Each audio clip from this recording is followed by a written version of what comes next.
1971 সালে যে মুক্তিযুদ্ধ, সেই মুক্তিযুদ্ধের সঙ্গে মিডিয়ার ক্ষেত্রে আমি বলছি এই জুলাইয়ের একটা সাযুজ্য আছে, মিল আছে। সেটা কোন দিক থেকে?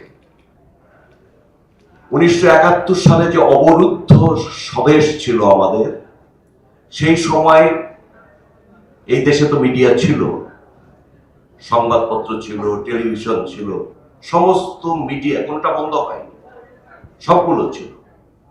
সেই মিডিয়াগুলোতে কি সংবাদ প্রচারিত হতো, কি মতামত সে সময় প্রচারিত হতো? বাস্তবতা বিরোধী সমস্ত মতামত প্রচারিত হতো। মুক্তিযুদ্ধকে ভারতের চক্রান্ত বলে প্রচার করা হতো,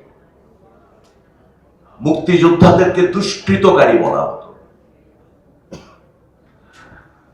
সত্য তুলে ধরবার দায়িত্ব যে গণমাধ্যমের, সেই গণমাধ্যম এভাবে সমস্ত গণমাধ্যম এক হয়ে এই প্রচার করেছে, যে গণমাধ্যমগুলো কার্যকর ছিল। কিন্তু কি হয়েছে? মানুষ কি এই বয়ানকে বিশ্বাস করেছিল? বিশ্বাস করলে তো মুক্তিযুদ্ধ সফল হতো না। সমস্ত গণমাধ্যম এই প্রচার করেছে, একত্র হয়ে তারস্বরে প্রচার করেছে, কিন্তু মানুষ সেটা বিশ্বাস করেনি।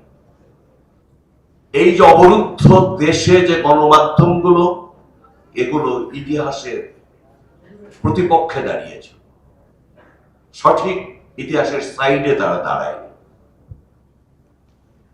24-এও কিন্তু প্রায় একই ঘটনা ঘটেছিল।